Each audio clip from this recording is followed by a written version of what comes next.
अंधकार के एक दौर के अंत की शुरुआत थी।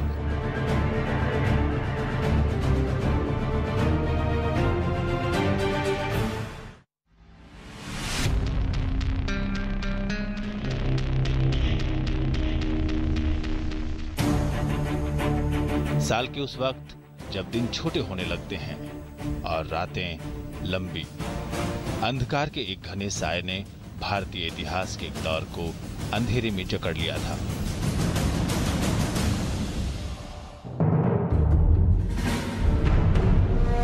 सुबह तो हुई थी, लेकिन लोगों की आवाज गुम हो चुकी थी। लोग अंधेरी कोठरियों में बंद थे।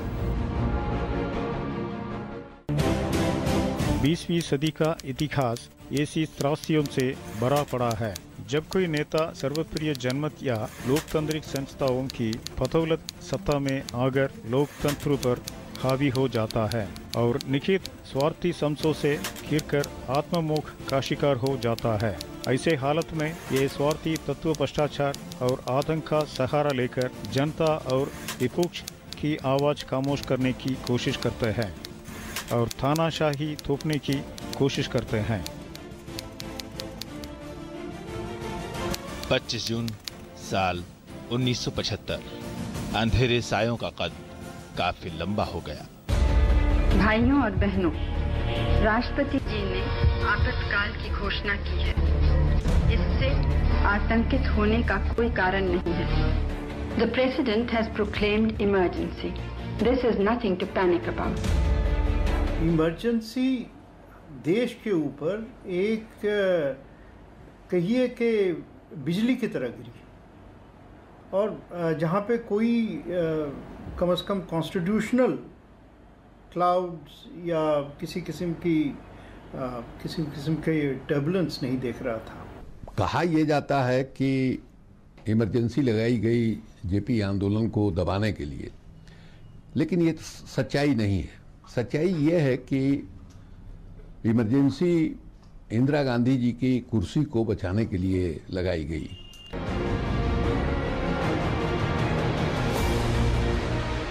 इमरजेंसी की असली वजह कौन है? साल 1975 के जून में जो हुआ था, उसकी जड़ें कहीं बहुत पीछे जमी थी। इस सवाल का जवाब 1971 में मिल सकता है, जब इंदिरा ने गरीबी हटाओ का नारा दिया था।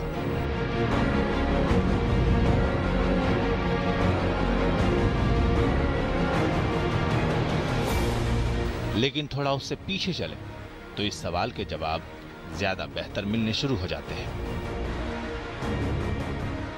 जब मिसेस गांधी आई तो क्लैश शुरू हो गया प्रिंसिपल्स पे कि भाई मिसेस गांधी जो चाहती थी वो करना चाहती थी। Indira is India, India is Indira. ये उस वक्त की बात है जब 1971 में इंदिरा गांधी ने हिम्मत करके बांग्लादेश को आज़ाद कराया और उन्होंने अमेरिका से भी टक्कर ली थी। बहुत बड़ी उनकी ये उपलब्धि थी, तो इसलिए उनको लोग पूछने लगे थे। इनके परिवार में उसके बाद से एक पता नहीं क्या वहम सा हो गया है कि अगर हम सत्ता में नहीं हैं तो फिर देश हम चलने नहीं देंगे। सन 67 से ही देश के सियासी तबके में छवियों का युद्ध शुरू हो गया था। प्रधानमंत्री का पद पाने के लिए कांग्रेस के भीतर ही इंदिरा को कांग्रेस संसदीय दल में अपने प्रतिद्वंद्वी मोरारजी देसाई को हराना पड़ा था। उनके लिए ये बहुत असामान्य सी हालत थी। जवाहरलाल नेहरू ने कभी नहीं कहा कि मेरी बेटी को प्रधानमंत्री होना चाहिए। इंदिरा गांधी को तो एक कोटरी ने 1966 में जब लाल बहादुर शास्त्री की खुद की फौत हो गई ताशकंद समिट में, तब अचानक कुछ लोग समझते थे कि इंदिरा गांधी को मैनिपुलेट कर सकते हैं या उनके कंधों पे रख के हम अपना बंदूक चला सकते हैं, जैसे कामराज थे वगैरह। कुछ दिनों बाद ही कामराज और उन लोगों को जिन्होंने इंदिरा गांधी को बनाया था और ये समझ करके बनाया था कि प्रधानमंत्री हमारे कहने के अनुसार चलेंगे, तो उनको थोड़े दिनों बाद इस बात का एहसास हो गया कि इंदिरा गांधी तो अपने ढंग से चल रही हैं। लिहाजा कांग्रेस के अंदर एक वर्चस्व की लड़ाई शुरू हो गई। 1967 में संसदीय आम चुनाव में कांग्रेस को लोकसभा में बहुत ही मामूली बहुमत मिला था। 1967 में ये हुआ था उस जनरल इलेक्शन में कि पहली बार ये ऐसा हो गया था कि लोग जो है कांग्रेस को काफ़ी हद तक रिजेक्ट कर दिए थे, और अगर कांग्रेस को एक सिंपल मेजॉरिटी पार्लियामेंट में मिली थी तो सिर्फ एक ही वजह थी उसकी, कि वो वजह थी कि कई प्रांतों से, खासतौर साउथ से, वहाँ से वो एक स्वीप किया था। लेकिन अमृतसर से लेके कलकत्ता तक कांग्रेस हर स्टेट गवर्नमेंट हार गई थी। विपक्षी दलों ने उस चुनाव में गैर कांग्रेसवाद की रणनीति अपनाई थी और 9 राज्यों में विपक्षी दलों की संयुक्त सरकारें सत्ता में आ गई थी। पहली दफा हिंदुस्तान के 8-9 राज्यों में गैर कांग्रेसी सरकार बनी थी आजादी के बाद। पहली दफा आप नहीं भी कर सकते हैं। केरल में जो सीपीएम की सरकार बनी थी उसको अगर आप किनारे कर दें तो बड़े पैमाने पर एक कांग्रेस के खिलाफ एक वातावरण जो है देश में बनना जो है शुरू हुआ था। इसी आधार पर संसद में भी विपक्षी दलों ने आपसी तालमेल किया था और उनकी भूमिका बहुत असरदार हो गई थी। 1967 के बाद जो ऑपोजिशन पार्टीज कांग्रेस की जगह ली, उन्होंने जो यूनाइटेड फ्रंट्स बनाए या फिर लेफ्ट फ्रंट्स बनाए, उन्होंने ऐसा एक मुजाहरा दिया सत्ता का कि लोग फिर बहुत जल्दी नाराज हो गए नॉन कांग्रेस पार्टीज से, और फिर 71 में फिर से कांग्रेस को और इंदिरा गांधी को लेके आए। कांग्रेस के अंदर इंडिकेट बनाम सिंडिकेट का झगड़ा सतह पर आ गया था। जुलाई 1969 में बेंगलुरु की एक बैठक में वो लड़ाई खुल करके सामने आ गई। कारण ये था कि डॉक्टर जाकिर हुसैन के मरने के बाद इस बात का निर्णय किया जाना था कि राष्ट्रपति का उम्मीदवार कौन हो। तो कामराज और कामराज के साथी जिसको चाहते थे वो नीलम संजीवा रेड्डी थे, लेकिन इंदिरा गांधी उनको मानने के लिए तैयार नहीं थी।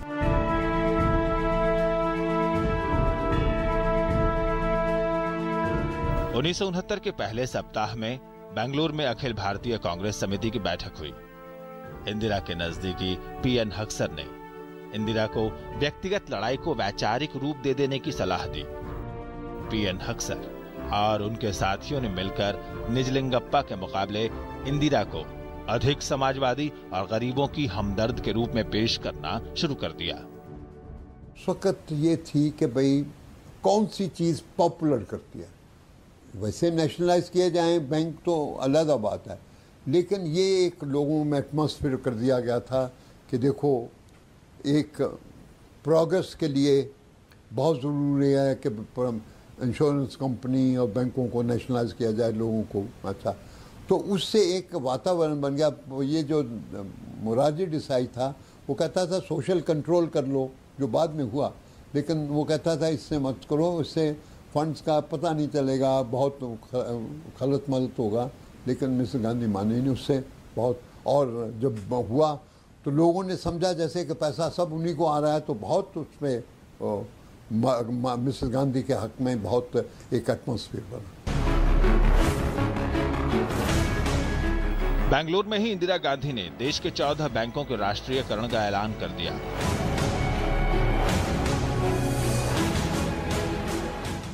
दिल्ली लौटते ही इंदिरा गांधी ने वित्त मंत्री मोरारजी देसाई को पद से हटा दिया। देसाई बैंकों के राष्ट्रीयकरण के घोषित विरोधी थे। देसाई के हटते ही बैंकों के राष्ट्रीयकरण का अध्यादेश ले आया गया। जाहिर है इंदिरा गांधी खुद को एक ऐसे नेता के तौर पर स्थापित करना चाहती थीं, जिसे पार्टी की जरूरत नहीं बल्कि जिसकी पार्टी को जरूरत है। राष्ट्रपति पद के लिए कांग्रेस के आधिकारिक उम्मीदवार नीलम संजीवा रेड्डी थे। वीवी गिरी निर्दलीय चुनाव लड़ रहे थे, जबकि विपक्ष के उम्मीदवार थे के सुब्बा राव, जो सुप्रीम कोर्ट के सेवानिवृत्त मुख्य न्यायाधीश थे। पार्टी की परंपराओं और अनुशासन को परे रखते हुए प्रधानमंत्री ने तय किया कि वो गिरी का समर्थन करेंगे। हालांकि पहले यह फैसला सार्वजनिक नहीं किया गया। संजीवा रेड्डी का मुतल्लिक उसको ये ख्याल था कि ये संजीवा रेड्डी कहेगा जब आके कि भाई तुम रिप्रेजेंट नहीं करती लोगों को और प्रेजेंट, और मुझे उतार देगा, फिर इलेक्शन करवाएगा या फिर यहाँ पे होगा, तो वो उससे डरती थी कि ये मुझको रहने नहीं देगा इस गति पे। कांग्रेस अध्यक्ष निजलिंगप्पा ने स्वतंत्र पार्टी और जनसंघ से अपील की कि दोनों पार्टियां सुब्बा राव के बदले रेड्डी का समर्थन करें। राष्ट्रपति का चुनाव 20 अगस्त 1969 को होने वाला था। 16 अगस्त को इंदिरा गांधी ने पार्टी सांसदों और विधायकों से अंतरात्मा की आवाज पर वोट देने की अपील की। आखिरकार वीवी गिरी चुनाव जीत गए। 12 नवंबर को इंदिरा गांधी को पार्टी से निकाल दिया गया। इंदिरा खेमा बंबई में इकट्ठा हुआ और नई पार्टी का नाम सुधारवादी कांग्रेस यानी कांग्रेस आर पड़ा। मूल पार्टी को ऑर्गेनाइजेशन कांग्रेस कहा गया।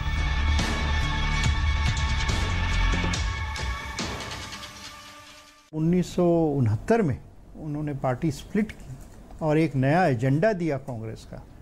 तो उस एजेंडा के बेसिस पे फिर कांग्रेस जो है 1971 में एक शानदार जीत हुई और उसके बाद लेकिन फिर 1973 तक उनका कंट्रोल जो है देश के ऊपर प्राय खत्म हो गया था। सरकार अल्पमत में आ गई थी। इंदिरा का पद असुरक्षित हो गया था। अब सत्ता बचाने के लिए ध्रुवीकरण जरूरी था।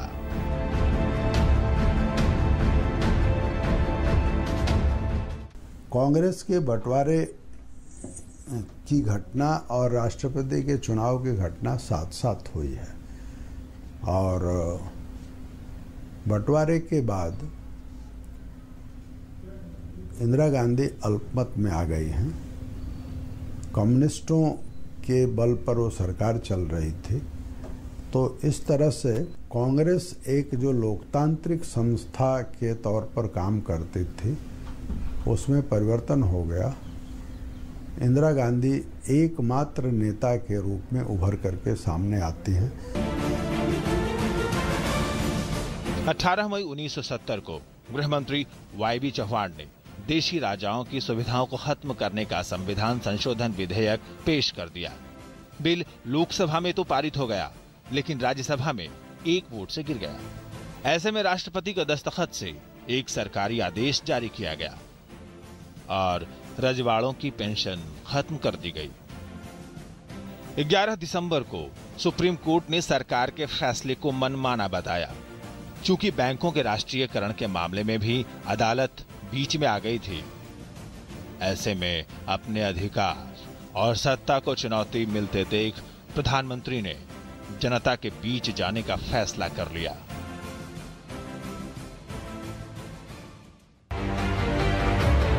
हालांकि लोकसभा का कार्यकाल अभी 14 महीने बचा हुआ था, लेकिन इंदिरा का आरोप था कि गरीबों की बेहतरी के लिए उनके कामों में प्रतिक्रियावादी ताकतों ने बाधा डाल दी है। इस चुनाव में इंदिरा गांधी या उनके किसी गुमनाम सहयोगी ने गरीबी हटाओ का नारा गढ़ा। ये नारा जनता में चल निकला। प्रिवी पर्स के खात्मे और बैंकों के राष्ट्रीयकरण के साथ इस नारे को मिलाकर चुनावी समा बन गई थी।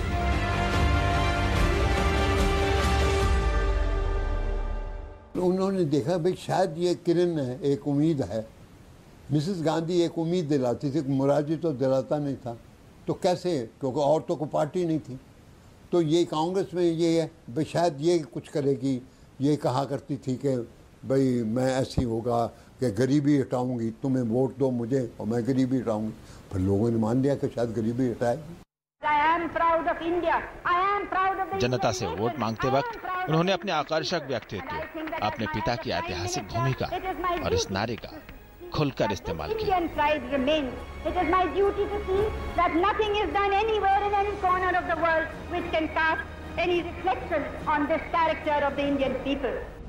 लिहाजा 518 सीटों में से कांग्रेस को 352 पर जीत हासिल हुई।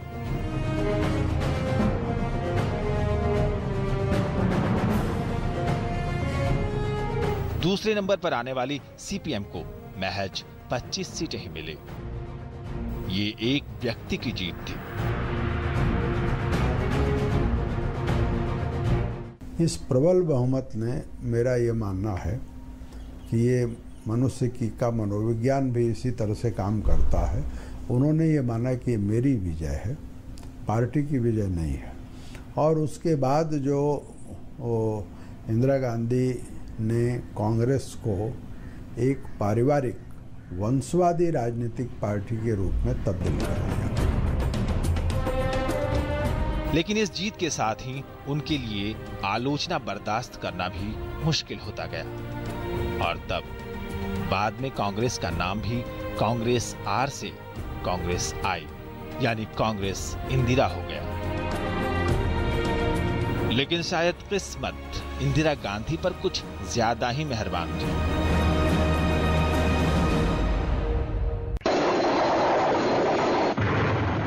सन 71 में पाकिस्तान के साथ भारत की एक बड़ी लड़ाई हुई।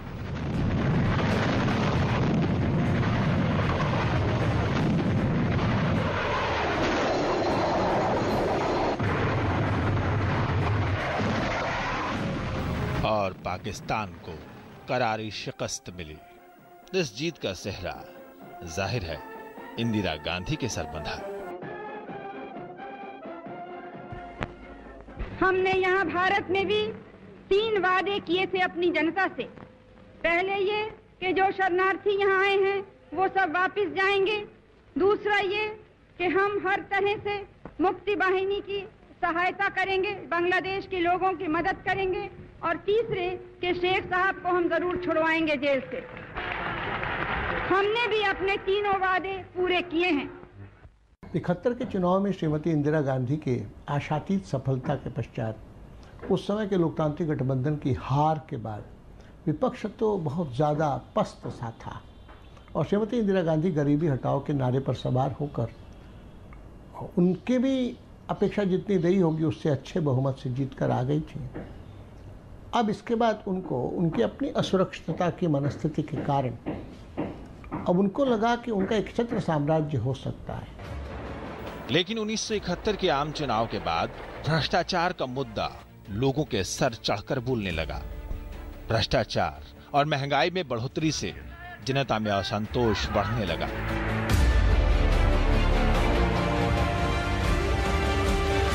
हम भी करें और भी करें, हमसे जितना बन पड़े हम करें, इस भाव की बजाय मैं ही कर सकती हूँ, बाकी को तो कुछ मालूम नहीं है, इसलिए जो मैं कहूँ उसको ठीक ढंग से पालन करना उनका काम है। और इसके कारण धीरे धीरे असहमति को वो विरोध मानने लगी और स्वाभाविक है ऐसी स्थिति में चाटुकार मित्र माने जाएंगे और मित्र विरोधी मान लिए जाएंगे। ऐसी स्थिति 72 होते होते जो बनी और देश में वैसे भी भ्रष्टाचार, कुशिक्षा, साथ में महंगाई और बेरोजगारी, इनका प्रकोप तो बढ़ता ही चला जा रहा था। इंदिरा गांधी ने सबसे पहले कांग्रेस पार्टी के अंदर असंतोष और विरोध को ठिकाने लगाया। इधर बिहार में ललित नारायण मिश्र उभर रहे हैं तो उनका कद छोटा किया जा रहा है। श्री हेमावती नंदन बहुगुणा सफलतापूर्वक मुख्यमंत्री का काम कर रहे हैं, उनको अचानक हटा दिया जाता है। इन सब बातों से कांग्रेस जनों में भी लगने लगा कि ये तो बात ठीक नहीं है, ये तो लोकतंत्र की भावना का अभाव सा हो गया है। राज्य विधानसभाओं में कांग्रेस के नेता का चुनाव लोकतांत्रिक तरीके से होना बंद हो गया। राज्य इकाइयों के हर पदाधिकारी का नाम इंदिरा खुद तय करने लगी। पार्टी के अंदर लोकतंत्र के आधार पर संगठन के चुनाव बंद कर दिए गए। 71 की लड़ाई के बाद इंदिरा लोकप्रियता के चरम पर पहुंच गई थी। उनके भाव विश्व में ये बात बन गई बांग्लादेश की जीत के बाद, मानो वो तारणहार है और भेजा ही गया है विधाता के द्वारा उनको भारत को मजबूत बनाने और विश्व की शक्ति बनाने के लिए। ऐसी कुछ बातें जो अलोकतांत्रिक भाव है, मैं ऐसा मानता हूँ। 1972 में मध्य प्रदेश, महाराष्ट्र, गुजरात, राजस्थान और कर्नाटक में विधानसभा चुनाव होने थे, लेकिन इंदिरा ने बिहार, पंजाब और हरियाणा की विधानसभाओं को भी समय से पहले भंग करवा दिया और इन राज्यों में भी चुनाव करवा दिए। इस चुनाव में कांग्रेस को जीत मिली थी।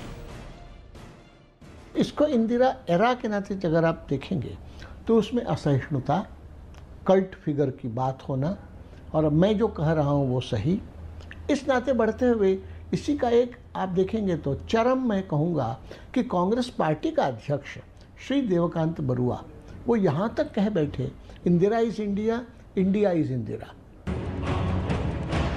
इंदिरा अपनी लोकप्रियता के शिखर पर तो थीं, लेकिन सुप्रीम कोर्ट ने उनके 2 लोकप्रिय फैसलों पर रोक लगा दी थी। ये थे प्रिवी पर्स का खात्मा और बैंकों का राष्ट्रीयकरण। जवाब में इंदिरा ने संविधान और अदालत के पर कतरने की ठान ली। नतीजा था संविधान का 24वां और 25वां संशोधन।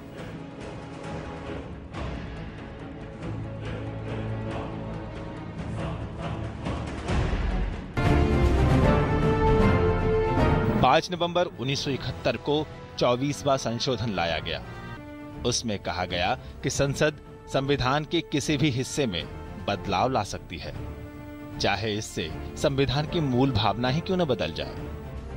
हालांकि 3 साल पहले ही सुप्रीम कोर्ट ने मशहूर गोलकनाथ केस के फैसले में कहा था कि संसद के पास संविधान के मौलिक रूप में बदलाव लाने का अधिकार नहीं है।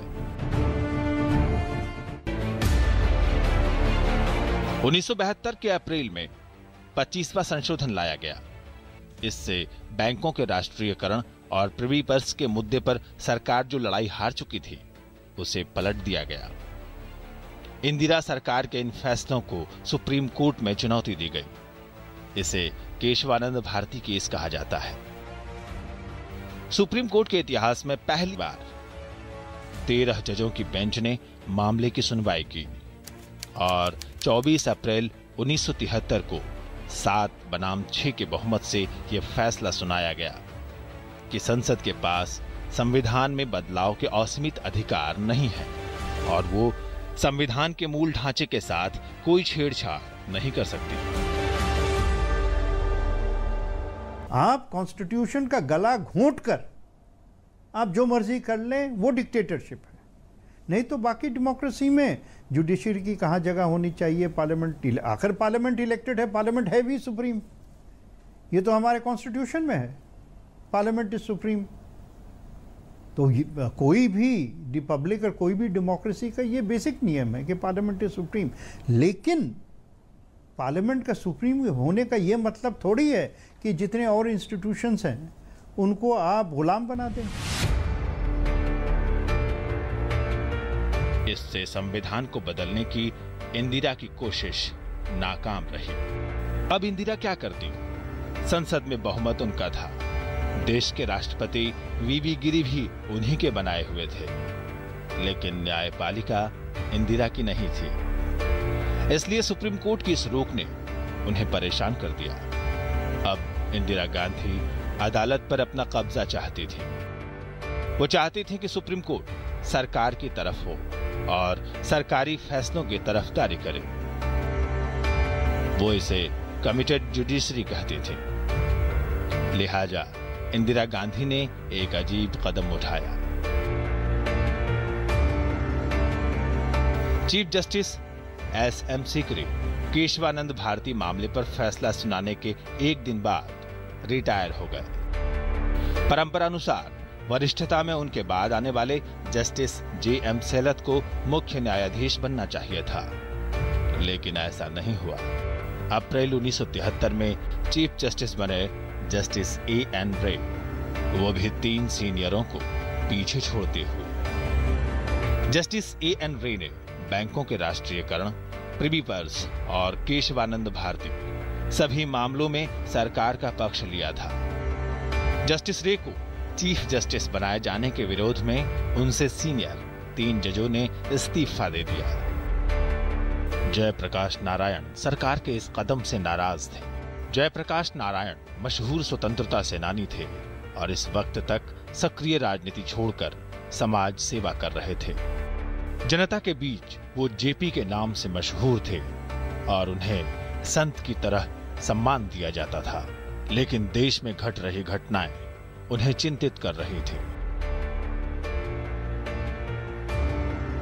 और जब सरकार का रवैया नहीं बदला तो 15 दिसंबर 1973 को जयप्रकाश नारायण ने सभी सांसदों के नाम एक खुली चिट्ठी लिखी।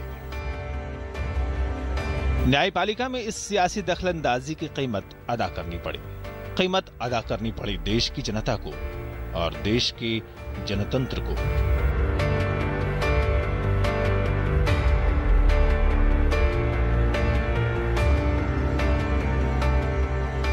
देश में व्यक्तिवाद का उदय हो चुका था। न्यायपालिका के साथ सरकार के इस भिड़ंत का असर लोकतंत्र पर कुछ ऐसा पड़ा जिसने अंधेरे सायों को लंबा और लंबा कर दिया था, जिससे लोगों की आवाज गुम हो गई। लोकतंत्र में से तंत्र का शासन हुआ और लोग अंधेरी कोठरी में बंद हो गए।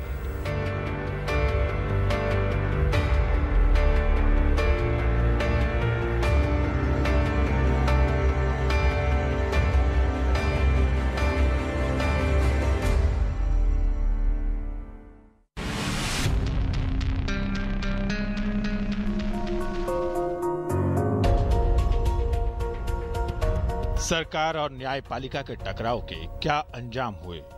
जयप्रकाश नारायण की नाराजगी से क्या बदला सरकार का रवैया? अदालत के फैसले ने कैसे बदला भारत में जनतंत्र का इतिहास? आपातकाल का सच में अगला अंक फैसला। अब तक आपने देखा सन 67 से लेकर 71 तक इंदिरा गांधी मजबूत होकर उभरी, लेकिन कहीं न कहीं देश में व्यक्तिवाद का उदय भी हुआ। प्रिवी पर्स और बैंकों के राष्ट्रीयकरण के मुद्दे पर इंदिरा गांधी का टकराव न्यायपालिका से हुआ।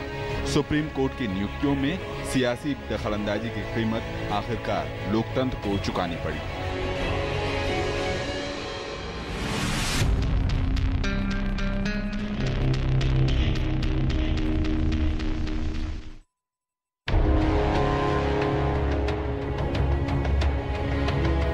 भारतीय संविधान खामोश खड़ा अपने लोकतंत्र को देख रहा था।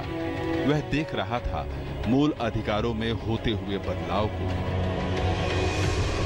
वह सुन रहा था न्यायपालिका से आने वाली आवाजों को। वह महसूस कर रहा था शक्तियों की टकराहट को। वह देख रहा था किस कदर विधायिका मूल अधिकारों को बदलने पर आमादा है और अदालत बार बार विधायिका को आगाह कर रही थी।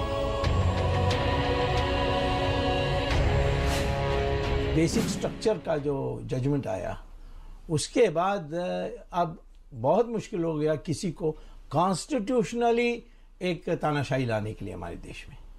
और इंदिरा गांधी भी एक दिखाव के लिए वो कॉन्स्टिट्यूशन में जितना कर सकें वो करने के लिए प्रयास की, तो इसलिए 42nd अमेंडमेंट लाई थी। उससे पहले मिसेस गांधी ने जजों को सुपरसीड कर दिया और ऐसे जज लगा दिए जो कि उसकी बात मानी।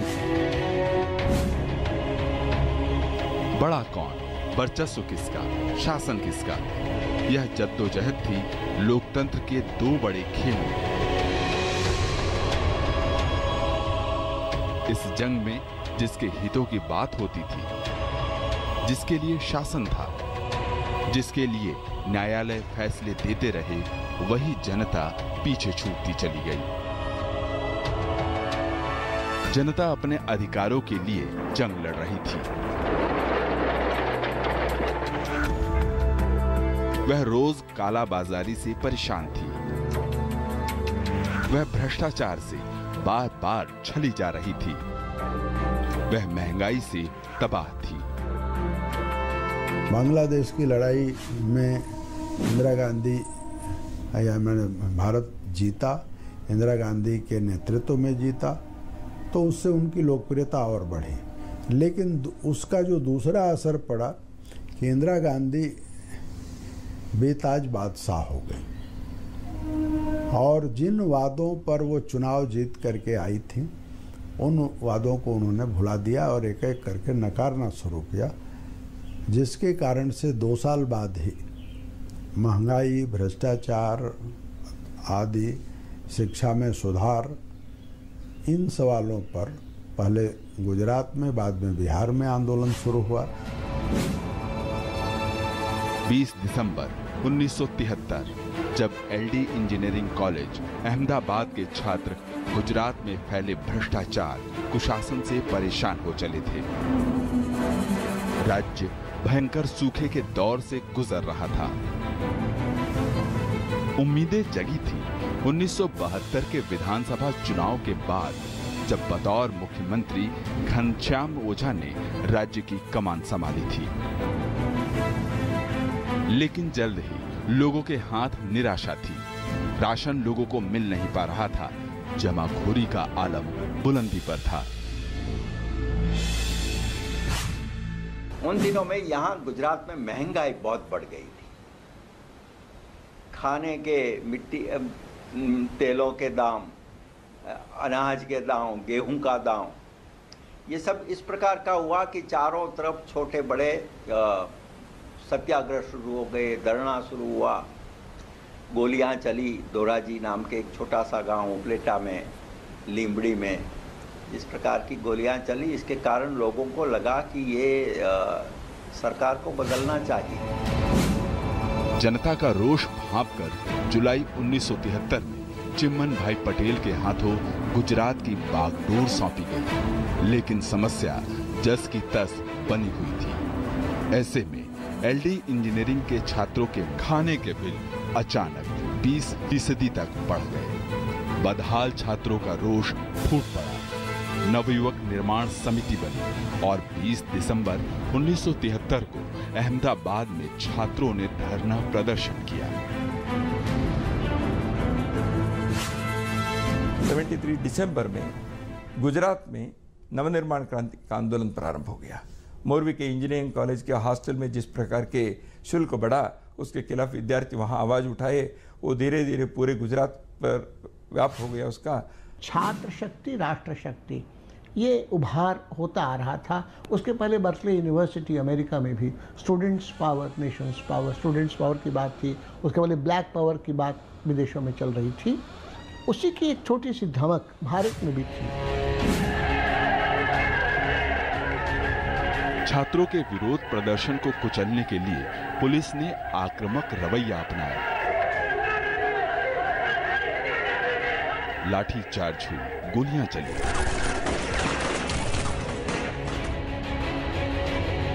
छात्रों ने जान गंवाई। लड़ाई में अब आम जन भी साथ थे। 7 जनवरी 1974 के विरोध प्रदर्शन में पूरा अहमदाबाद आ जुड़ा। 10 जनवरी को पुलिस ने अहमदाबाद और बड़ोदरा में फायरिंग की। गांधी रोड पर एक तरफ पुलिस अपने बंदूक से लेकर खड़ी हुई होती है, सामने जवान लड़के लड़कियां, लड़के अपने शर्ट का बटन खोलकर सीने को दिखाते थे कि चलाओ गोली, हम मरने के लिए तैयार हैं। छात्रों का आंदोलन फैल गया। 20 जनवरी 1974 को गुजरात के 16 जिलों में बंद का आह्वान किया गया। राज्य सरकार ने आर्मी से मदद मांगी। अगली सुबह 26 जनवरी की थी। गणतंत्र दिवस, जनता का दिन, संविधान के लागू होने का दिन। लेकिन गुजरात का यह दिन संगीनों के साए में भी था। जनता अपनी आवाज की कीमत चुका रही थी और इनकी मांग थी सिर्फ रोटी। उनको नाम प्रोफेसर मावलंकर ने दिया नवनिर्माण आंदोलन, तो चारों तरफ नवनिर्माण चालू हो गया। पूरे गुजरात में 1 महीने तक 144 धारा और लोगों को मिलने की मनाही और चारों तरफ गोली चालन, ऐसा आंदोलन गुजरात की राजनीति में बहुत कम हुए। जनता ना तो रुकी और ना ही डरी। रोष लगातार बुलंद और बुलंद होता गया और चिमन भाई पटेल ने 7 फरवरी 1974 को इस्तीफा दे दिया। लेकिन लोगों की मांग थी कि विधानसभा भंग की जाए और तब 16 मार्च 1974 को गुजरात विधानसभा भंग की गई। छात्रों के आक्रोश का यह आंदोलन 73 दिनों तक चला। इनमें 103 लोगों ने जान गंवाई, 310 घायल हुए और 8000 से ज्यादा लोग गिरफ्तार किए गए। किस तरह से चिमन भाई सरकार जाती है और वहाँ पर सभी दल इकट्ठा होते हैं और एक जनता सरकार गुजरात में बनती है।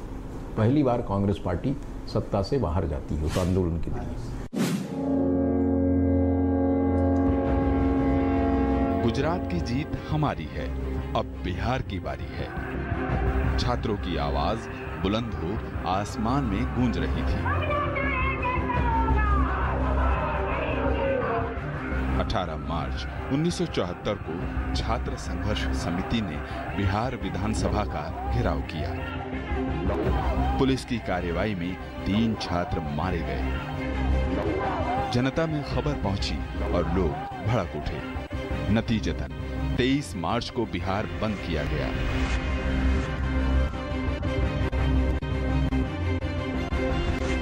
इस पूरे हफ्ते में 22 लोग अपनी जान गंवा चुके थे।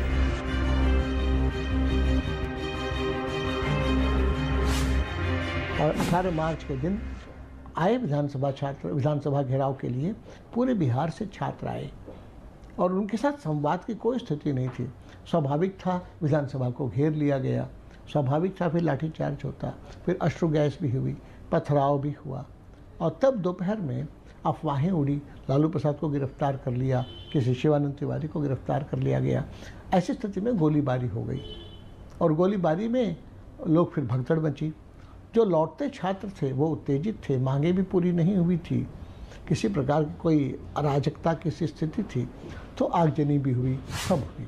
उस समय के अखबार सर्चलाइट और प्रदीप जो थे उसको जला दिया लोगों ने, आर्यवर्त इंडिया नेशन को जला दिया, होटल्स जला दिए गए, पटना में कर्फ्यू लगा दिया गया, 1 दर्जन शहरों में कर्फ्यू लगा दिया गया बिहार के अंदर और आंदोलन हिंसक हो गया। 1 दर्जन से ज़्यादा लोग पुलिस फायरिंग के अंदर मारे गए। और तब जब हम लोग जेपी बीमार थे, हम लोग जेपी के पास गए, हम लोगों ने कहा कि आप इस आंदोलन का नेतृत्व कीजिए। तो जेपी ने कहा कि मेरी शर्त है कि मेरे नेतृत्व को स्वीकार की, जो शांतिपूर्ण आंदोलन होगा तब मैं इसका नेतृत्व स्वीकार करूंगा।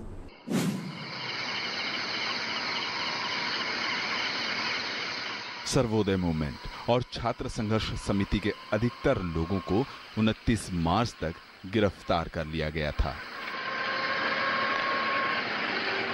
बुझाता है कि पुलिस है। ऐसे में जयप्रकाश नारायण छात्रों का नेतृत्व करने के लिए तैयार हुए।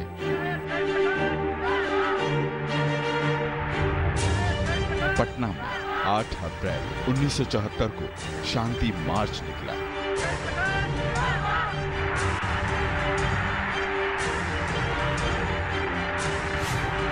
जिस ढंग से लोगों का इन्वॉल्वमेंट जो है उस जुलूस में दिखाई दिया, सड़क के किनारे लोग खड़े हैं लेकिन चेहरे का हाव भाव ऐसा बता रहा है कि ये बिल्कुल वो जुड़े हुए हैं इस जुलूस से। एक नारे नहीं, एक शब्द नहीं, दोनों तरफ सड़क के खड़े लोग केवल तालियां बजा रहे थे। अपने समर्थन के अभिव्यक्ति का वही एक साधन था और प्लेकार्ड्स थे कि भ्रष्ट व्यवस्था कांप रही है, लोक व्यवस्था जाग रही है, हमला चाहे जैसा होगा हाथ हमारा नहीं उठेगा, सच कहना अगर बगावत है तो समझो हम भी बागी हैं, ऐसे प्लेकार्ड्स थे। एक बार फिर राज्य में छात्र पुलिस की गोलियों का निशाना बने। 12 अप्रैल को गया में 12 छात्र मारे गए।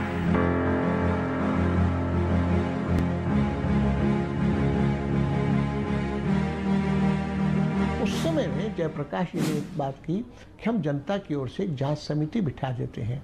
निष्पक्ष लोगों की समिति थी वो, और गए वो गया में, क्योंकि चीफ सेक्रेटरी ने पुलिस का पक्ष लिया था और कहा था कि ये लड़कियां ही गड़बड़ कर रही थी।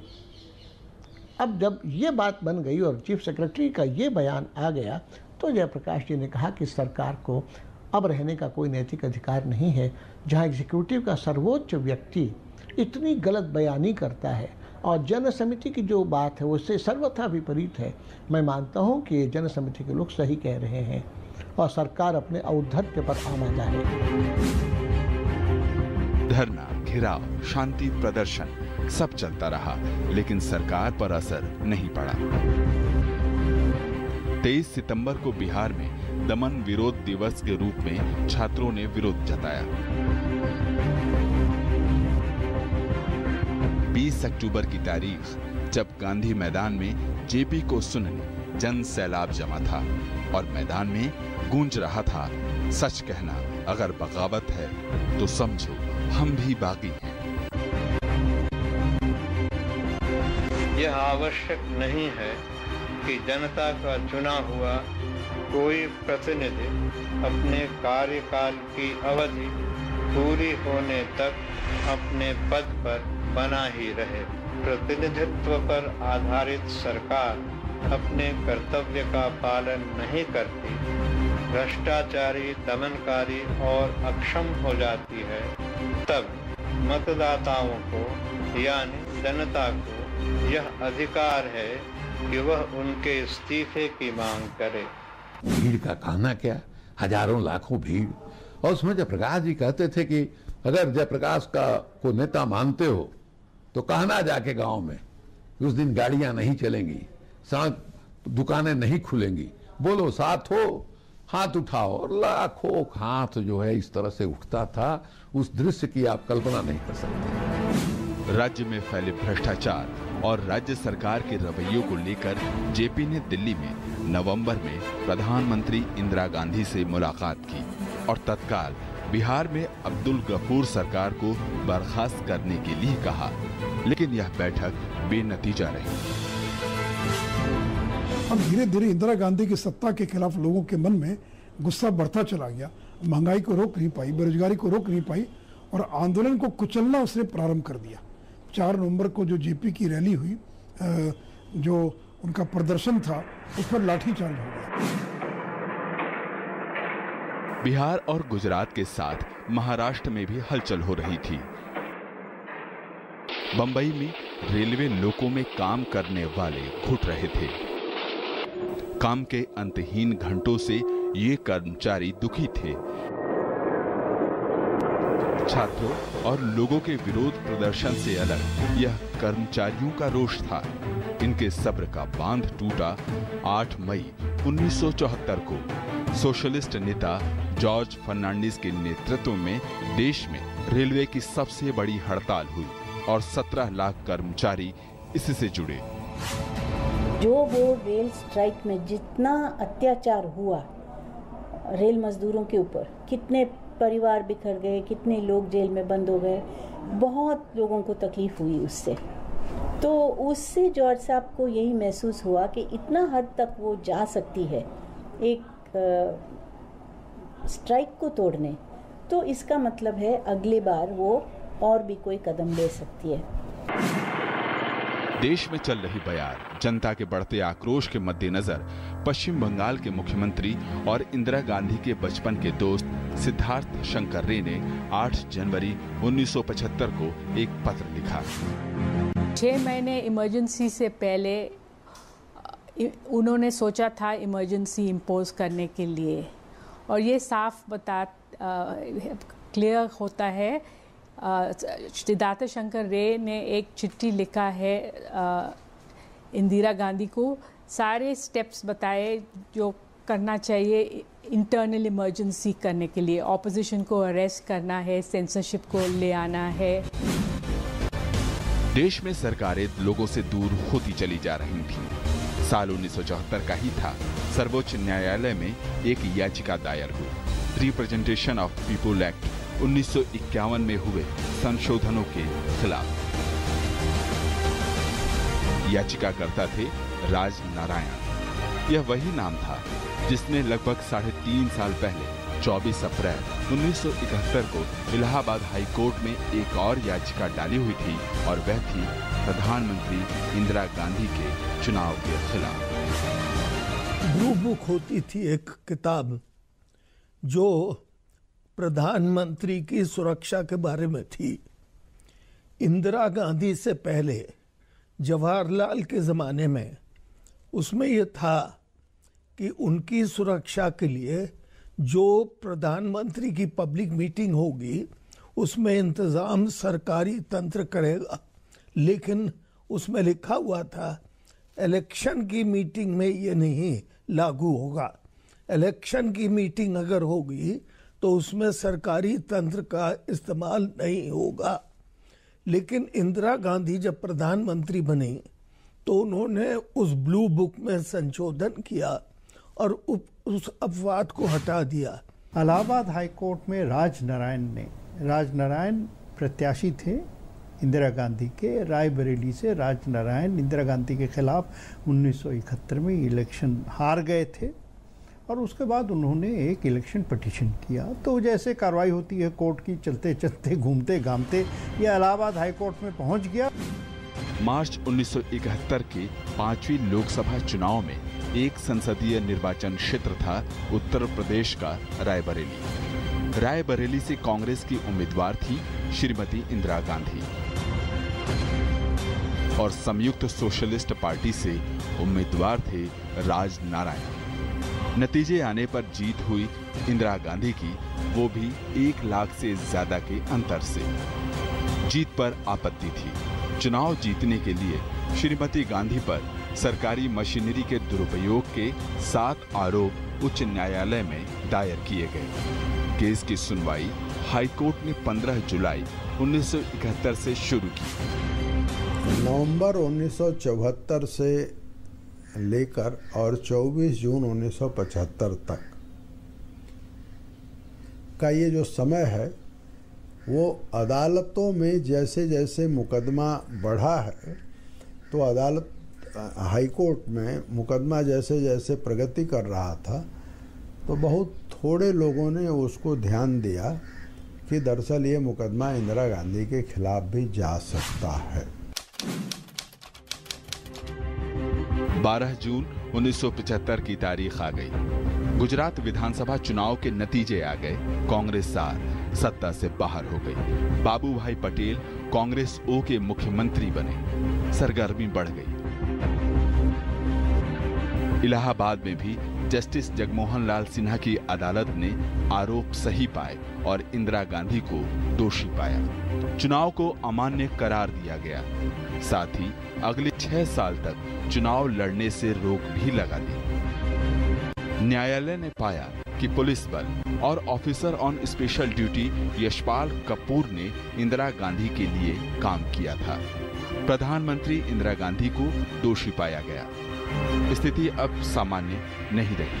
इंदिरा गांधी के वकील ने अपील की और आधे घंटे बाद ही जस्टिस जगमोहन सिन्हा ने 20 दिन के लिए न्यायालय के फैसले को लागू होने से रोक दिया।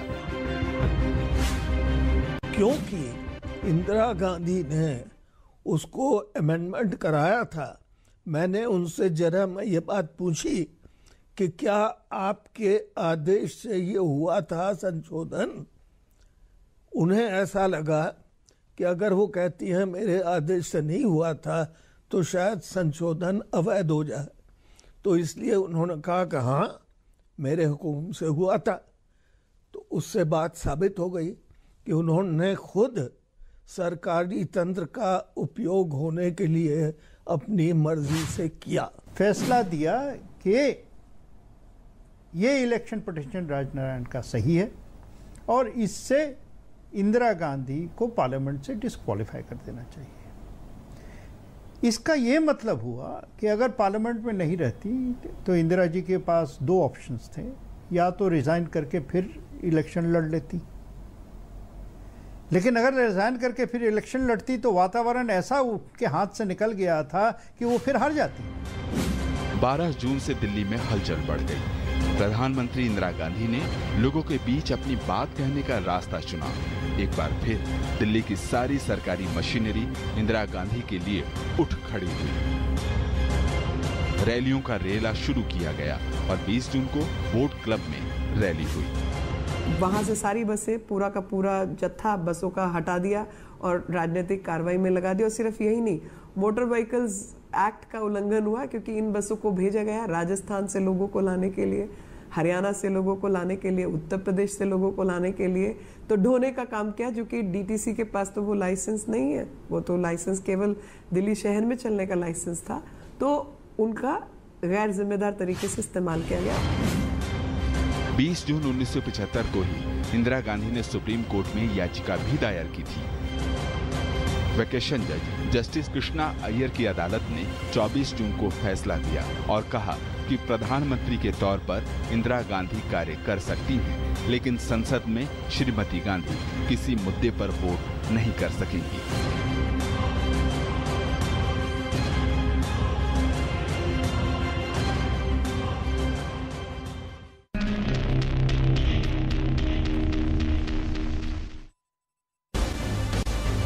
इलाहाबाद हाईकोर्ट का फैसला भारतीय लोकतंत्र के लिए इतिहास था। कोख में एक और बीज पड़ चुका था। 24 जून सुप्रीम कोर्ट के फैसले ने भी आने वाले लोकतंत्र के लिए एक नई जमीन तैयार की। क्या होने वाला था देश में? अगले दिन का सूरज कौन सी राजनीतिक हलचल लाने वाला था? देखिए अगले अंक में कल शाम 7:30 बजे।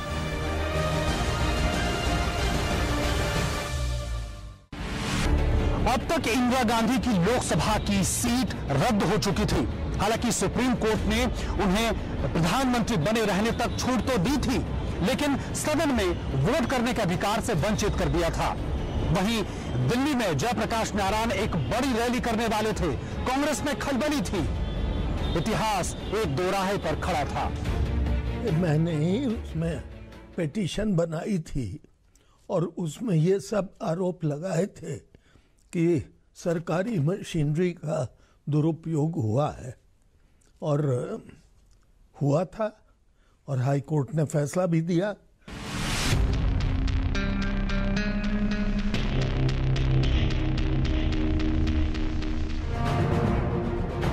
अदालत के फैसले ने कांग्रेस में बेचैनी ला दी थी।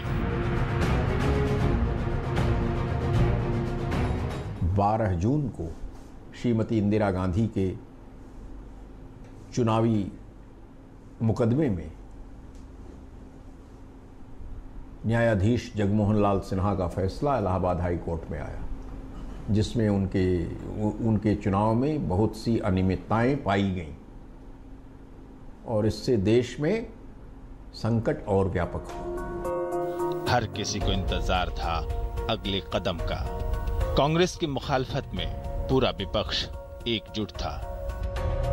जो आहट है, आने वाले जो इवेंट हुए जिसके चलते इमरजेंसी लगी, उसकी पहली आहट इलाहाबाद हाई कोर्ट की जजमेंट से लगी थी, क्योंकि उनके सामने दो ही विकल्प बचे थे कि या तो प्रधानमंत्री पद छोड़ दें, या फिर अगर अपील भी करनी है सुप्रीम कोर्ट में तो एक बार उनको प्रधानमंत्री पद से इस्तीफा देना पड़ता है। जो अपोजिशन पार्टीज थी वो एक ऐसा देश का माहौल बना रही थी, ऐसा माहौल बना रही थी कि इसमें ना डिसिप्लिन था, ना कोई किसी का, एक तरह से सिविल डिसोबीडियंस की बात थी। और उसके बाद जब जेपी मूवमेंट शुरू हुआ और उसमें सारे उनके सोशलिस्ट पार्टी के सारे लीडरान उस वक़्त तो बहुत कदावर नेता थे, मधुलमाय और राजनारायण सिंह जी और बहुत से लोग, तो वो मतलब वो सब इकट्ठे हो गए। और वो जब इकट्ठे हो गए तो फिर सबसे बड़ी बात ये कि देश का नौजवान उनके साथ लग गया। 25 जून दोपहर नई दिल्ली, रामलीला मैदान में रैली का नेतृत्व कर रहे थे जयप्रकाश नारायण।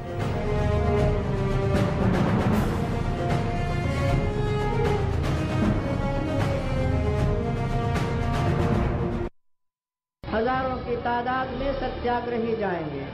उन सत्याग्रहियों में जयप्रकाश नारायण भी होगा। मैं भी सत्याग्रह उस दिन करूंगा और वहां चाहे मेरी गिरफ्तारी हो चाहे जो भी हो, अब न्याय होगा। जमाना पलटा है, ये क्रांति होगी, ये सारा संघर्ष चलेगा। उनकी अपील पर रामलीला मैदान में 5 लाख लोगों की भीड़ जमा हो गई थी। हर तरफ चेहरे ही चेहरे, भीड़ ही भीड़। 25 जून को जो रामलीला मैदान में जयप्रकाश जी की रैली हुई, उस महान बगावती मीटिंग ने इंदिरा जी और उनके तमाम सहयोगियों के होश उड़ा दिए।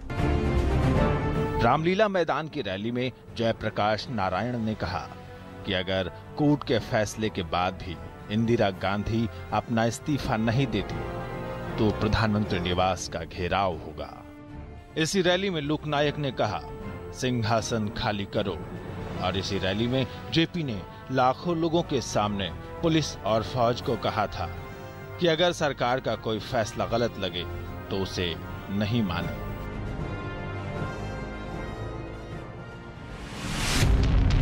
हमारे साथ इस आंदोलन के साथ सहयोग करो, अपनी ड्यूटी भी करो।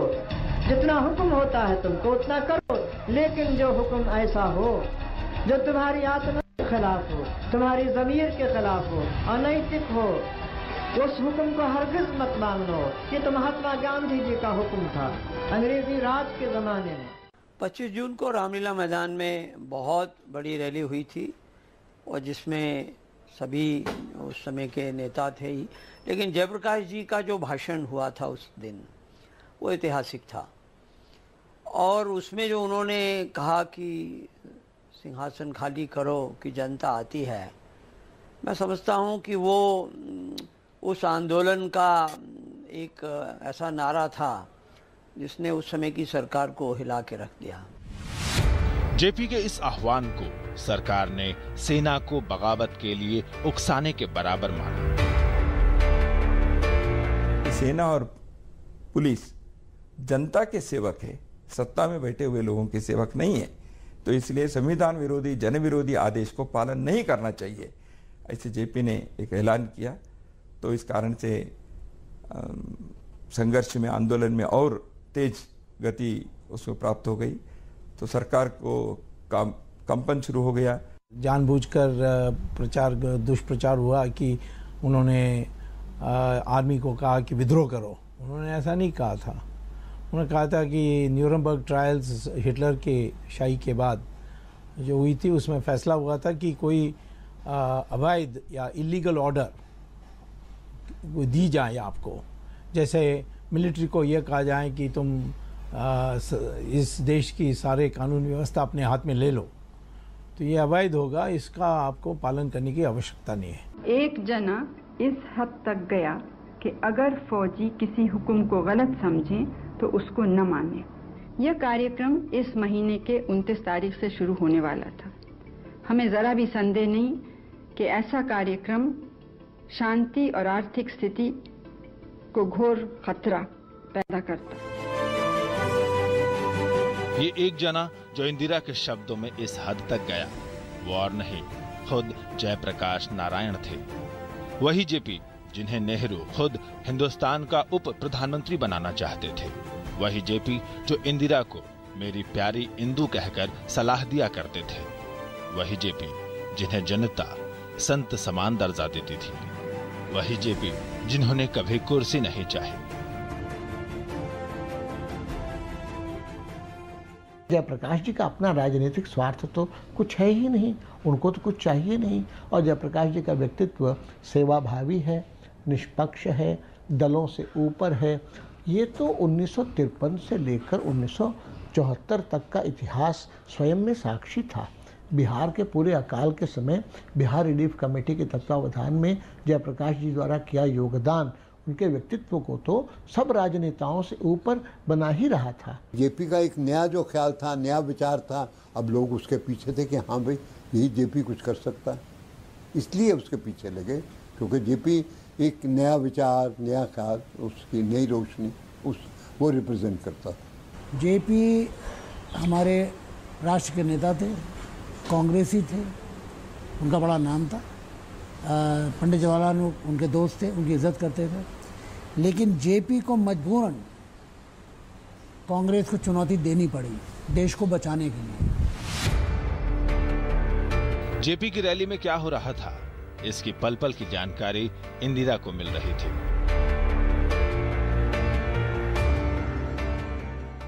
जब मीटिंग होने के बाद जेपी ने कहा मेरे साथ खाने के लिए चलो, तो गांधी पीस फाउंडेशन गए। तो मैं 12 बजे तक था और वो मुझे पूछ रहे थे क्या लगता है आपको ये सारी परिस्थितियों में। मैंने कहा मुझे लगता है कि मिलिट्री रूल लगेगी, और उन्होंने कहा नहीं लग सकती है, इतनी पब्लिक की उत्साह हो गई है, ये डरेगी, करेगी नहीं, बड़ा विद्रोह हो जाएगा, वो नहीं करेगी। मैंने कहा मुझे नहीं लगता, उसका तो जान का सवाल है, यानी सारा राजनीतिक जीवन का सवाल है, तो करेगी जरूर। 25 जून 1975 शाम 7 बजे, एक सफदरजंग रोड, नई दिल्ली। एक सफदरजंग रोड पर इंदिरा गांधी के करीबियों की एक बैठक चल रही थी। इस बैठक में उनके सलाहकार थे दिल्ली के उपराज्यपाल कृष्णचंद्र, हरियाणा के मुख्यमंत्री बंसीलाल और केंद्रीय गृह राज्य मंत्री ओम मेहता। शाम के 7 बजे पश्चिम बंगाल के मुख्यमंत्री सिद्धार्थ शंकर रे भी उनके निवास पर पहुंच गए। 28 जनवरी 1975 को सिद्धार्थ शंकर रे ने इंदिरा गांधी को एक चिट्ठी लिखी। इस चिट्ठी में आपातकाल की तैयारियों का जिक्र था और साथ ही उन लोगों के नामों की लिस्ट थी जिन्हें गिरफ्तार किया जाना था। दस्तावेजों के मुताबिक सिद्धार्थ शंकर रे ने पहले ही देश के कांग्रेसी मुख्यमंत्रियों को आनंद मार्ग और आरएसएस के प्रमुख लोगों की गिरफ्तारी के लिए लिस्ट बनाने की जिम्मेदारी दे रखी थी।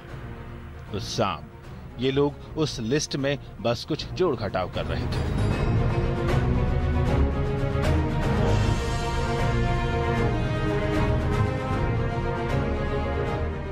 छह महीने इमरजेंसी से पहले उन्होंने सोचा था इमरजेंसी इम्पोज करने के लिए, और ये साफ क्लियर होता है।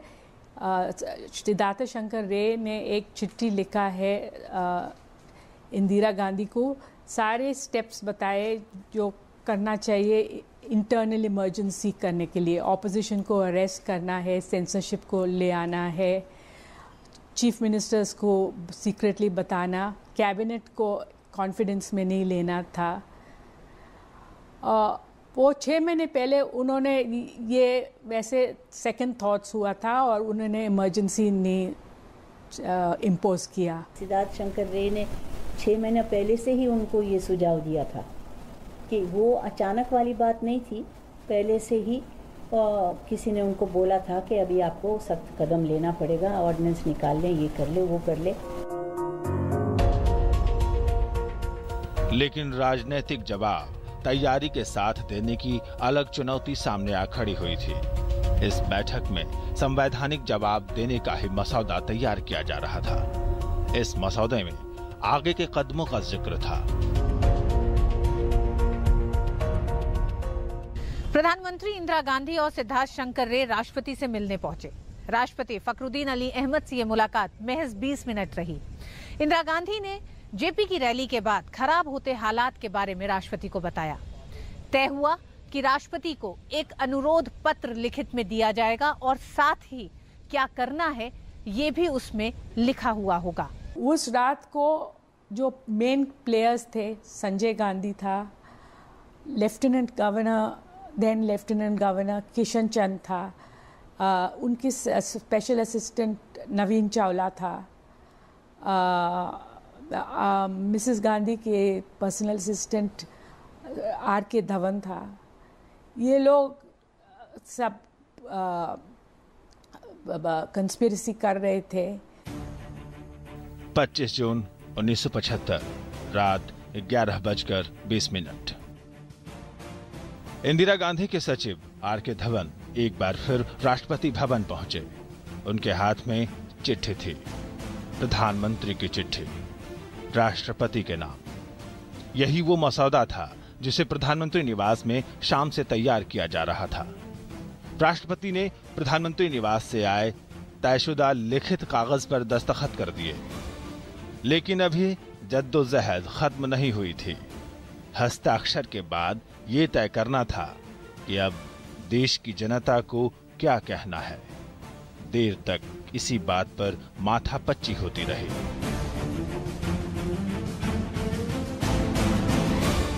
वो लिस्ट सब बन रही थी।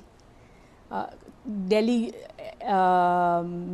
ऑफिशियल्स लेफ्टिनेंट गवर्नर को ऑर्डर्स दिया था सीक्रेटली। कांग्रेस चीफ मिनिस्टर्स को भी बताया था कि आपके स्टेट्स में लोग को अरेस्ट कर लेना। और हुआ वही जो किसी ने सपने में भी नहीं सोचा था। तयशुदा कदम उठाए जाने लगे थे। सोते हुए लोगों को जगाकर कहीं और ले जाया जाने लगा था। हर तरफ गिरफ्तारियां शुरू हो गई थी।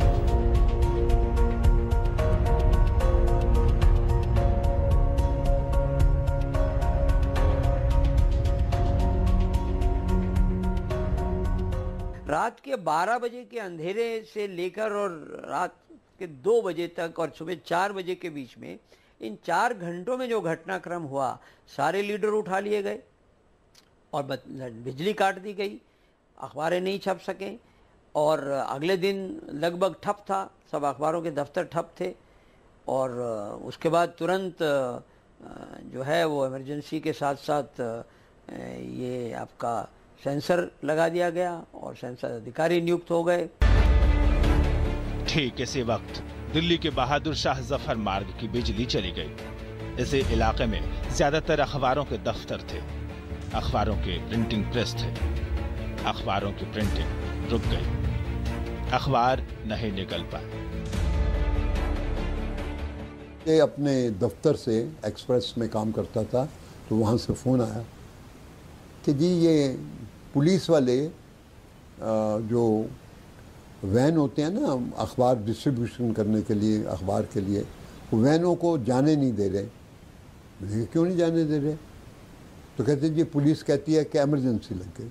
फिर बाद में जब पता चला कि ये तो सब एक पूरी कॉन्स्पिरेसी थी, साजिश थी, जिसमें कि भाई प्रेस को गैग कर दिया गया, लोगों को पकड़ लिया गया और जो अपोजिशन सब लीडरों को कैद कर लिया गया। और ना सिर्फ ये कि फंडामेंटल राइट्स तक को जो सस्पेंड कर दिए गए। 25 जून 1975 रात के 2:30 बजे गांधी शांति प्रतिष्ठान। वो काली अंधेरी रात बहुत लंबी थी। रात के करीब 2:30 बजे थे। जयप्रकाश नारायण रामलीला मैदान की रैली में हिस्सा लेकर लौटे और यहीं गांधी शांति प्रतिष्ठान में आराम कर रहे थे। तभी उन्हें नींद से जगाया गया। देश के सबसे बड़े गांधीवादी नेता को आज़ादी के बाद एक बार फिर से जेल की सलाखों के पीछे डालने की तैयारियां हो चुकी थी। जो जयप्रकाश जी ने को जब गिरफ्तार किया जा रहा था 26 जून 1975 की सुबह, और उन्होंने कहा कि विनाश काले विपरीत बुद्धि, वो बहुत सही वक्तव्य था। तो क्या इंदिरा ने जेपी के भाषण से पहले ही आपातकाल लागू करने का मन बना लिया था? और अगर हां, तो इसके लिए कैबिनेट की मंजूरी और राष्ट्रपति के सहमति की जरूरत थी।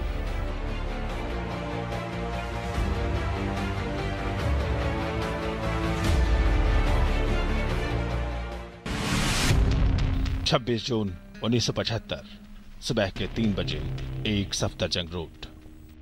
इंदिरा गांधी अपने करीबियों के साथ ये तय कर रही थी कि लोगों को आपातकाल का मतलब और उसका मकसद कैसे समझाया जाए। सुबह के 3 बजे तक देवकांत बरुआ, जो कि कांग्रेस के अध्यक्ष थे, इंदिरा गांधी और सिद्धार्थ शंकर रे ये फैसला कर रहे थे कि लोगों को आपातकाल का मतलब कैसे समझाया जाए। लेकिन 12 बजे के करीब फ़ोन आया कि कंफर्म करो कि जयप्रकाश नारायण को गिरफ्तार कर लिया गया। अब बीट रिपोर्टर क्राइम बीट पर होने के कारण ये हमारा ही काम था। लेकिन उसके बाद जो घटनाक्रम चला, सारी रात धरपकड़ चली और अखबारों की बिजली काट दी गई, और उसके कारण अखबार नहीं छप सके अगले दिन। केवल एक बीजी वर्गीस ने अपने अखबार को किसी तरह से कुछ कॉपी छापी और खाली अखबार और काला हाशिया बना दिया, जो अपने आप में एक संदेश था अगले दिन लोगों को देखकर कि कुछ हुआ है।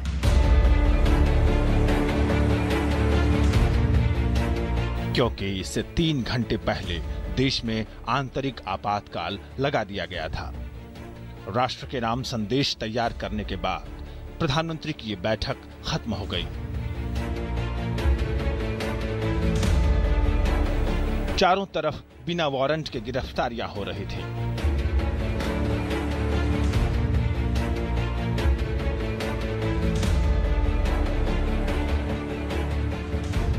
मोरारजी देसाई और चरण सिंह जैसे नेताओं को गिरफ्तार किया जा चुका था।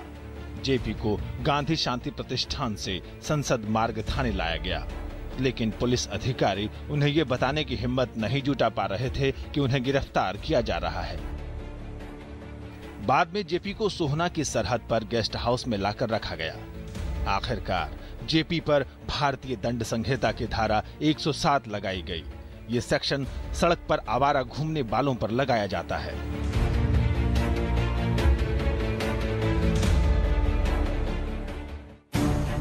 रात की बैठक में ये बात चली थी कि अगले दिन अखबार नहीं छपेंगे और देश के हाईकोर्ट भी बंद रहेंगे। शायद अखबारों की बिजली भी इसीलिए काटी गई थी। बहरहाल अगले दिन हाईकोर्ट तो खुले, लेकिन अखबार इक्का दुक्का ही छपे। 26 जून 1975 की सुबह 6 बजे कैबिनेट की इमरजेंसी मीटिंग बुलाई गई। इमरजेंसी मीटिंग में पहुंचने वाले मंत्रियों को इस बात का अंदाजा ही नहीं था कि पिछले 6 घंटे में देश कितना बदल गया है। इमरजेंसी मीटिंग में इंदिरा के 15 मंत्री शामिल हुए, लेकिन किसी भी मंत्री को इस बात की जानकारी नहीं थी कि आखिर ये इमरजेंसी मीटिंग किस लिए बुलाई गई है। थोड़ी देर के बाद इंदिरा ने अपने मंत्रियों को देश में आपातकाल की सूचना दी। कोई कुछ नहीं बोला। आपातकाल को लेकर इंदिरा का तर्क सिर्फ इतना था कि देश के अंदरूनी हालात पर काबू पाने के लिए आपातकाल लगाया गया है। सिर्फ 1 मिनट के अंदर कैबिनेट ने इसे स्वीकार कर लिया। होम मिनिस्टर मिस्टर ब्रह्मानंद रेड्डी, उनको भी नहीं पता, बिल्कुल अंत में उनको पता लग गया और इनका कैबिनेट को बिल्कुल वॉज इन द डार्क। उन लोग कुछ 6 बजे सुबह में बुलाया और बता दिया कि ये हो गया है, प्रेसिडेंट ने अप्रूवल दे दिया है। तब इंदर कुमार गुजराल सूचना और प्रसारण राज्य मंत्री थे। उनकी जगह ज्यादा विश्वस्त सिपाहसाला विद्याचरण शुक्ल को सूचना और प्रसारण मंत्रालय का काम सौंपा गया। डीडी और एआईआर पर ऑन एयर जाने से पहले सभी खबरों को सेंसर करने के लिए एक सेंसर अफसर तैनात कर दिया गया।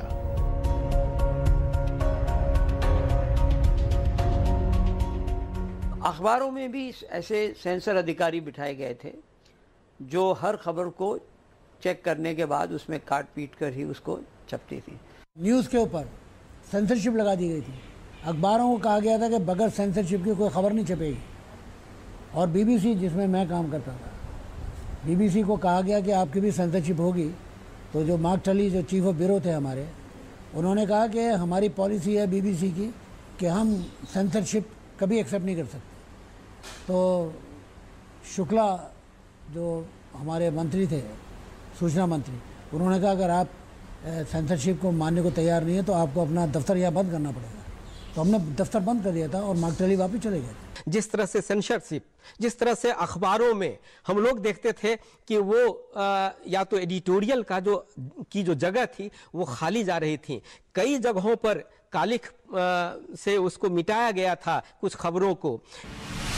26 जून 1975 सुबह 8 बजे।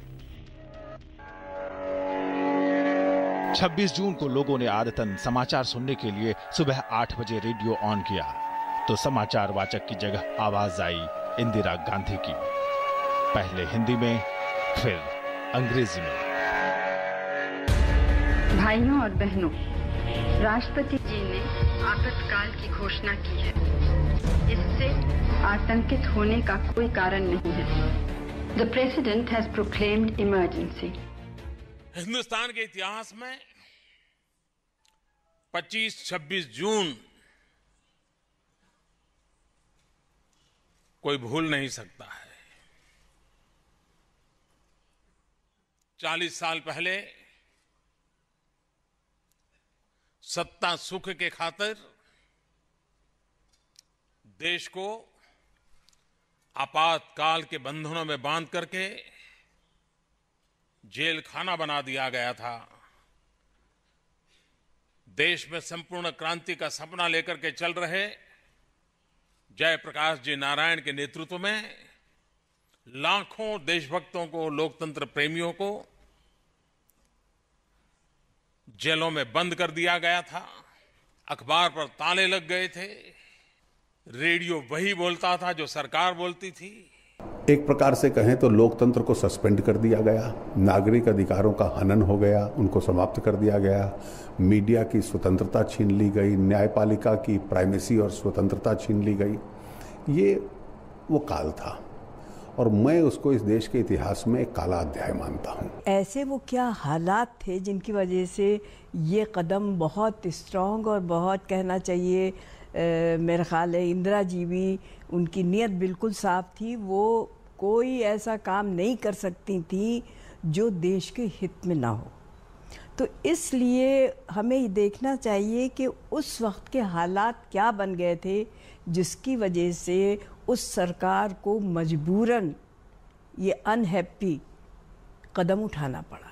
मुझे आज भी याद है कि 26 तारीख को सुबह जब हम लोग जवाहरलाल नेहरू विश्वविद्यालय में विरोध सभा कर रहे थे तो उसके बाद विश्वविद्यालय के रेक्टर प्रोफेसर मुनीस रजा ने मुझको बुलाकर कहा कि बरखुरदार, अब क्रिकेट का खेल खत्म हो गया है, ये असली और लंबी लड़ाई है, तैयारी करनी है तो उसकी तैयारी। संविधान के अनुच्छेद 352 की सहायता से देश में आंतरिक आपातकाल लगाया गया था। इसका मतलब था कि प्रधानमंत्री इंदिरा गांधी बिना रोक टोक के जब तक चाहे सत्ता में रह सकती थी। लोकसभा और विधानसभा के लिए चुनावों की जरूरत नहीं थी। अखबार और मीडिया आजाद नहीं थे। उनमें वही बातें लिखी और पढ़ी जा सकती थीं जिसे सरकार ने जारी किया हो। संसद में अपने बहुमत के आधार पर सरकार हर तरह के कानून पास करा सकती थी। इंदिरा गांधी ने अपने भाषण में वो तमाम बातें कही थीं जिसकी तैयारी पिछले कई महीनों से की जा रही थी और जिसे अंतिम रूप उन्होंने सुबह 3 बजे दिया था। वो साफ लफ्जों में इमरजेंसी और उसकी वजहों को लोगों को समझाना चाहती थी।